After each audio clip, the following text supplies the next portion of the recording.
Oi pessoal, tudo bem com vocês? Estamos iniciando aqui mais uma aula de matemática, fazendo a introdução do nosso estudo Matemática Financeira. É o nosso primeiro conteúdo aqui do terceiro ano do ensino médio. E vocês vão dar uma olhada lá no livro de vocês, no livro didático de vocês, e vocês vão perceber que esse conteúdo Matemática Financeira é de fato o conteúdo que inicia os estudos de matemática do terceiro ano.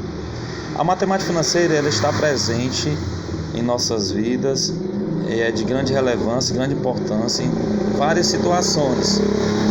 Situações como fazer um financiamento de um carro, uma moto, de uma casa, fazer um empréstimo no banco, tudo isso leva em conta a matemática financeira. Fazer compras no supermercado, saber o desconto, os juros que eu vou pagar quando eu atraso um boleto bancário. Todas essas situações envolvem a matemática financeira e é necessário a gente ter hoje em dia uma vida financeira equilibrada e é fundamental aprender conceitos como porcentagem, juros simples, juros compostos, acréscimos, tudo isso nós vamos ver nesse estudo de matemática financeira. Por isso, não saia daí, fique atentos e acompanhe a aula de hoje. Então, gente, a matemática financeira possui diversas aplicações no atual sistema econômico. Algumas situações estão presentes no cotidiano das pessoas, como financiamentos de casa e carros, como eu falei anteriormente, na realização de empréstimos, compras a crediário ou com cartão de crédito, aplicações financeiras, investimentos em bolsa de valores, entre outras situações. Tudo isso está relacionado com os conceitos de matemática financeira na qual nós vamos aprender. Então, pegando aí um recorte aí do livro de vocês podem abrir o livro didático de vocês e pegar esse recorte e fazer uma leitura mais minuciosa. Então, acompanhe junto comigo, estudando a matemática financeira. Ao final desse estudo de matemática financeira, a gente vai trabalhar alguns exemplos para responder às atividades, né? E, utilizando o dinheiro de maneira adequada, sabendo gastar mensalmente uma quantia menor do que a que se ganha e poupar alguma parte dessa remuneração, são importantes para uma vida financeira equilibrada. Nesse sentido, estudar porcentagem, acréscimo, desconto e juro, que são alguns elementos que compõem a chamada matemática financeira, é fundamental. Observe algumas situações envolvendo a matemática financeira. Olha aí. Quando tomamos um empréstimo, temos de pagar juros e outras despesas. Então o banco, ele não dá nada de graça a ninguém. Então quando a gente realiza junto ao banco um empréstimo, a gente vai ter que devolver aquele capital, aquele dinheiro que eu peguei emprestado, e junto a ele vem os juros e outras taxas que a gente paga ao banco. A gente paga um montante bem maior daquele que a gente pegou. Quando compramos um produto, podemos obter descontos pagando à vista ou acréscimos pagando a prazo. Todo mundo sabe que quando a gente vai a uma loja, por exemplo, comprar uma roupa, um calçado ou uma calça, quando a gente vai e diz que a gente vai pagar à vista, geralmente a gente ganha desconto. Vai ser diminuído, vai ser feito um decréscimo no valor daquele produto por conta que eu estou pagando à vista. Às vezes de 10%, 5%, tá certo? 15%. Mas se a gente não tiver o dinheiro para pagar à vista, a gente for pagar no crediário, no carnê, vai ser acrescido ao dinheiro do produto, ao valor do produto, os juros, tá certo? Quando a gente trabalha com cartão de crédito, a gente tem que ter muito cuidado, porque os juros são os maiores do mercado. O não pagamento do valor total da fatura do cartão de crédito pode ocasionar uma grande dívida, uma vez que a taxa de juros, nesse caso, costuma ser muito alta. Às vezes, os bancos oferecem para a gente pagar o boleto do cartão de crédito o valor mínimo. Isso aí é uma cilada, porque quando a gente paga o valor mínimo, todo aquele montante vai ser acrescido juros em cima do total.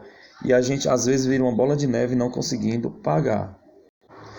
Ao pouparmos e realizarmos aplicações financeiras, costumamos receber juros. Então, muita gente decide abrir uma conta poupança, ao invés de guardar dinheiro em casa, é mais seguro guardar no banco, o banco utiliza o dinheiro que você tem lá, faz ele girar e pela utilização do seu dinheiro ele lhe paga um valor.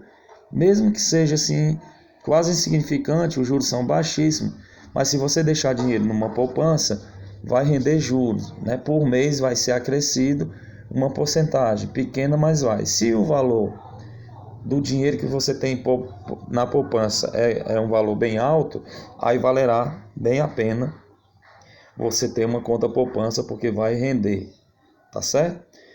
Podemos frequentar um curso universitário em uma instituição particular fazendo um financiamento estudantil. Hoje existe o FIES. Vocês, alunos do terceiro ano, que vão se preparar para fazer a prova do Enem, ao fazer o Enem, se tirar uma nota boa, tenta aí através dos outros programas federais, o SISU e o ProUni, uma oportunidade de ingressar no nível superior.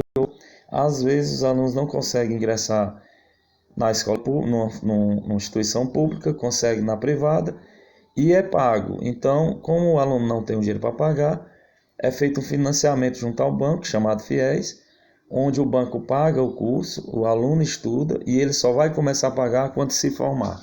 É assim que funciona o FIES, tá certo? Neste capítulo, iremos estudar várias situações envolvendo matemática financeira. Antes, porém, vamos relembrar alguns conceitos relacionados à porcentagem. Então, relembrando alguns conceitos de porcentagem. A porcentagem é estritamente importante para a matemática financeira, dando suporte às inúmeras movimentações financeiras, na representação do mercado de ações envolvendo as operações de compra e venda, na construção de gráficos comparativos, qualitativos e quantitativos, na constituição de alíquotas de serviços, de diversos impostos, entre inúmeras outras situações. Denominamos razão percentual ou razão centesimal a toda razão cujo consequente seja igual a 100.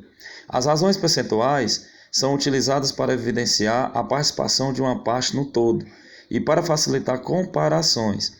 Uma razão percentual é normalmente escrita utilizando o símbolo de porcentagem.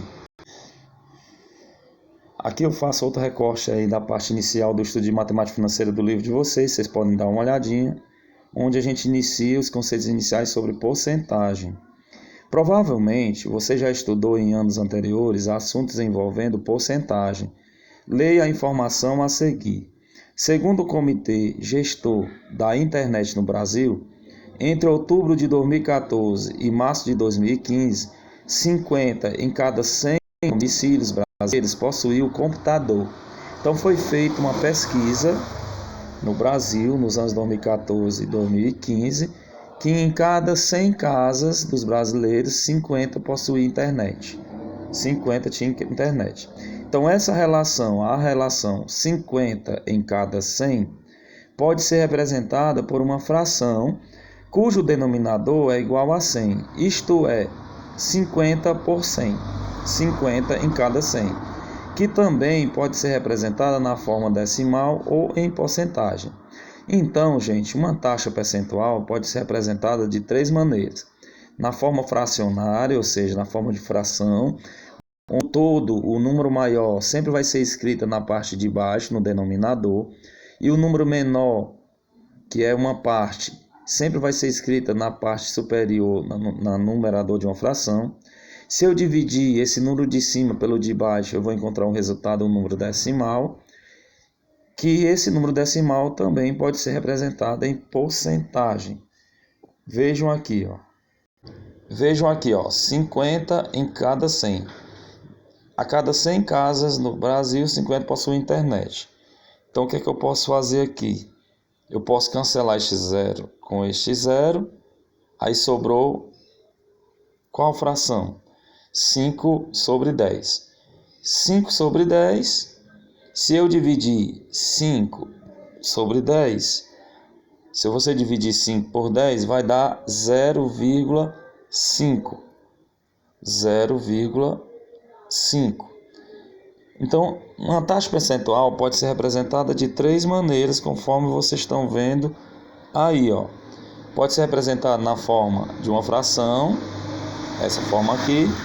Pode ser representada na forma de um número decimal que também pode ser representada na forma de uma porcentagem. 0,5 é a mesma coisa que 50%. 0,5 é a mesma coisa que 50%. Tá certo?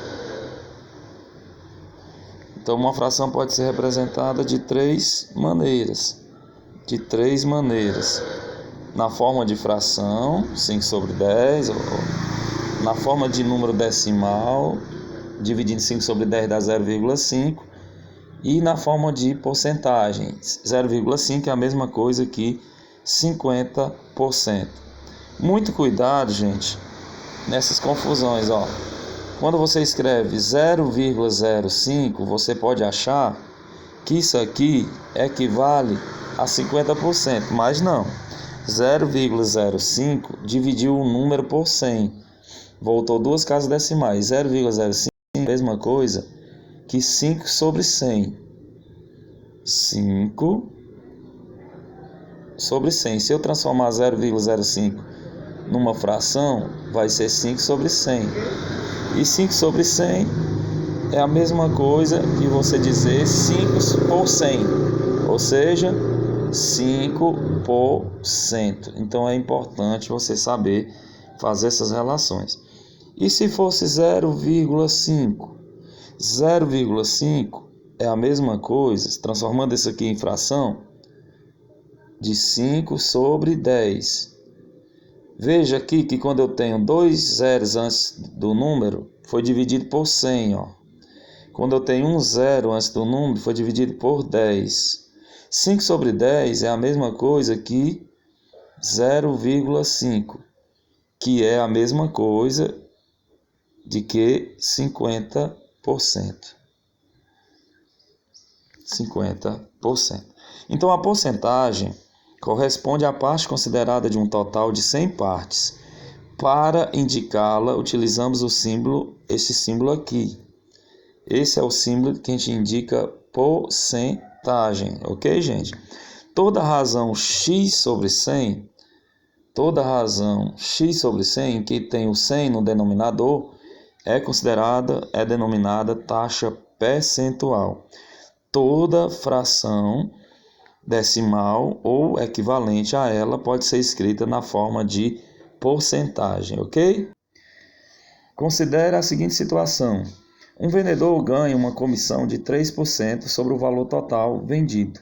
Isso significa que, para cada R$100 vendidos, o vendedor ganha R$3 de comissão. Essa é fácil.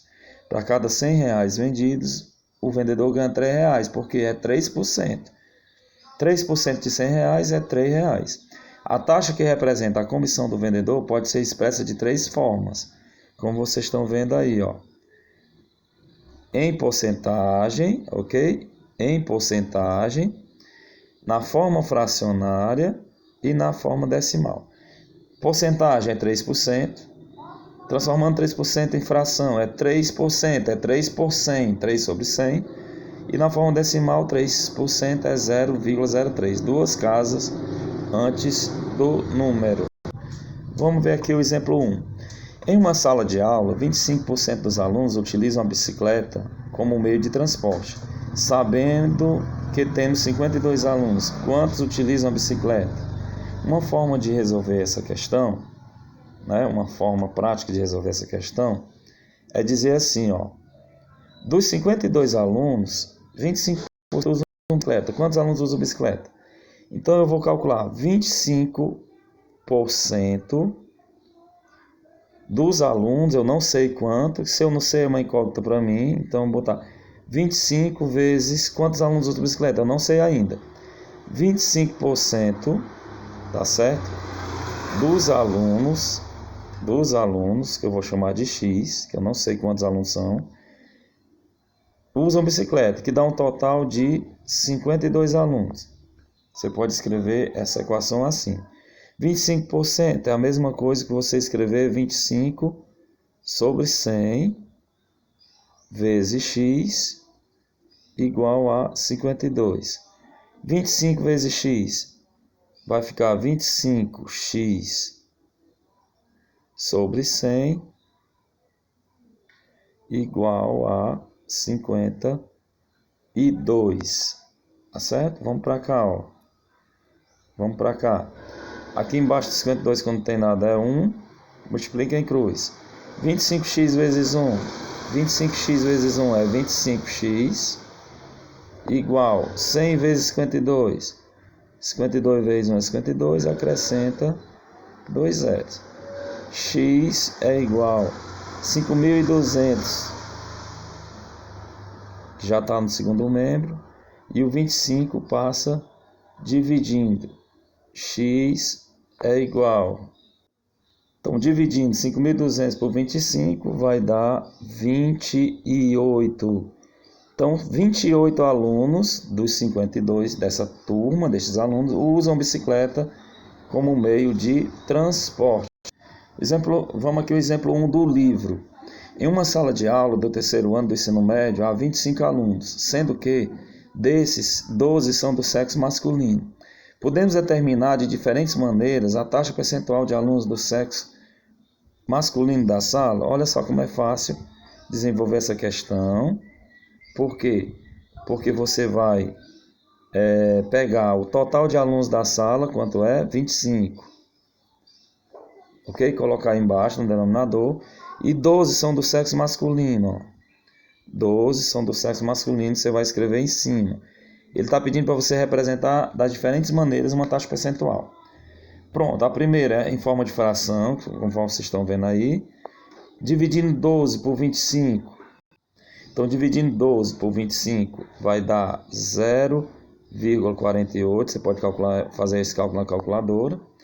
E 0,48 transformando em porcentagem. Se eu tenho dois números depois da vírgula, já está em porcentagem. 0,48 é a mesma coisa que escrever 48%. Então tá aí, eu escrevi três diferentes maneiras, ok? Três diferentes maneiras de representar uma taxa percentual. A primeira, na forma de fração, eu coloquei o total dessa sala 25 embaixo. E a parte que está sendo estudada, 12 do sexo masculino, a parte menor em cima, coloquei na forma de fração, 12 sobre 25. Eu dividi 12 por 25, o resultado deu 0,48. É a segunda maneira de representar uma taxa percentual, uma forma decimal.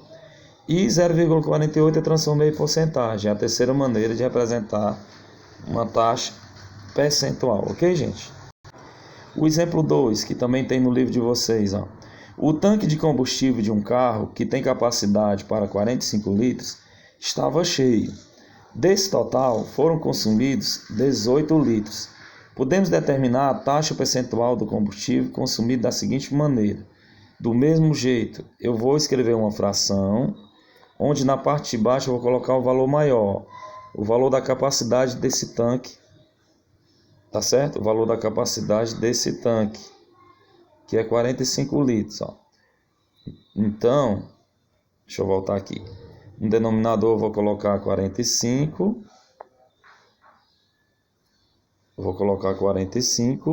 E no numerador eu vou colocar o que foram consumidos, 18 litros. Então, dividindo 18 por 45, só um minutinho, vamos colocar de novo, ó. Na parte de baixo eu coloco 45. Então, dividindo 18 por 45 vai dar 0,4. 0,4 é a mesma coisa, é 4% ou 40%? 0,4 é 40%. Se você falou 40%, você acertou, parabéns. Então, eu representei essa situação de um tanque de combustível de um carro tem a capacidade de 45 litros, foram consumidos 18 litros. Então, 18 de 45 que foi consumido, é uma forma de apresentar a taxa percentual. Dividindo 18 por 45 deu 0,4, é a forma decimal. E 0,4 é a mesma coisa que 40%, ok? O exemplo 3, José irá pagar a taxa de condomínio do prédio onde mora, que nesse mês é R$ 512 antes do vencimento, obtendo um desconto de 8% sobre esse valor. Podemos calcular o valor do condomínio que José irá pagar da seguinte maneira. Então, se ele paga por mês 512, e se ele pagar antes do vencimento tem um desconto de 8%, primeiro passo, vamos calcular quanto é 8% de 512. 8% de 512. 8% é a mesma coisa que dividir 8 por 100, conforme nós vimos na correção da avaliação diagnóstica, vezes 512. Vamos multiplicar. 8 vezes 512. 8 vezes 512, 4.096. E eu vou dividir isso por 100. 4.096 dividido por 100 é como se eu tivesse a vírgula aqui e eu voltasse duas casas, ó. Uma, duas, ok? Vai dar 40,96. 40,96. Esse é o valor do desconto. Então, se o valor do aluguel do condomínio é R$512, e se eu vou pagar à vista, eu vou ter um desconto de R$40,96, eu tenho que subtrair o valor da prestação com o desconto. 6 para 10, 4, vai 1, para o 9 fica 10, 10 para 10, 0, vai 1, 1 para 2, 1, vai 1, 5, 5 para 11, 6, vai 1, 1 para 5, 4. Então, José irá pagar R$461,04, beleza? O último exemplo antes da proposta de atividade. Fernanda pagou R$375 em uma prestação do financiamento de sua motocicleta, o que corresponde a 12% do seu salário. Podemos calcular o valor do salário de Fernanda da seguinte maneira. Então, se ela pagou R$375 em uma prestação, que corresponde a 12% do seu salário, para saber o valor do salário, você vai montar a equação, parecido com o exemplo 1. 12% do salário de Fernanda, que eu não sei quanto é, eu vou chamar de X. 12%, eu vou montar essa equação. 12% do salário de Fernanda, que eu não sei quanto é, eu chamei de X, é igual a R$375, que foi a parcela do financiamento. 12% é a mesma coisa que você transformar 12 por 100 vezes X igual a 375. Multiplicando 12 vezes X, vai ficar 12 sobre X. Aliás, desculpa, vai ficar 12x sobre 100 igual a 375. Aí eu tenho uma regra de 3. Aqui embaixo de 375 não tem nada, é 1. Multiplica em cruz. 12x vezes 1 é 12x. Igual 100 vezes 375. Repete 375. E acrescenta 2 zeros. X é igual a 37.500 dividido por 12. X vai ser igual... Então, 37.500 dividido por 12 vai dar esse resultado aqui. 45.000 é o valor do salário de Fernanda. Ok, pessoal? Então, pessoal, concluindo aí a aplicação dos conceitos de porcentagem. Se tiver alguma dúvida numa explicação de um exemplo ou outro, voltem o vídeo, dê pausa, assista novamente. E eu proponho a vocês, no final dessa videoaula, que vocês peguem o livro didático de vocês e façam a seguinte atividade. Então, vocês vão pegar o livro didático de vocês, na página 13, e vão fazer as 3 questões. Questões 1, 2 e 3. Vocês vão copiar e responder no caderno de vocês, tirar a foto e enviar a devolutiva dessa atividade no privado do meu WhatsApp, ou também vai estar disponível no Google Sala de Aula, vocês podem enviar por lá. Então vocês vão ter que enviar essa devolutiva dessa atividade o mais breve possível, até a próxima semana, para que na quinta-feira, que é o nosso próximo encontro de matemática, possamos fazer a correção. Todas as atividades que serão enviadas de vocês para mim serão salvas no Drive e posteriormente serão transformadas em notas. Então, um grande abraço a todos, obrigado pela atenção e até a próxima, se Deus quiser. Tchau.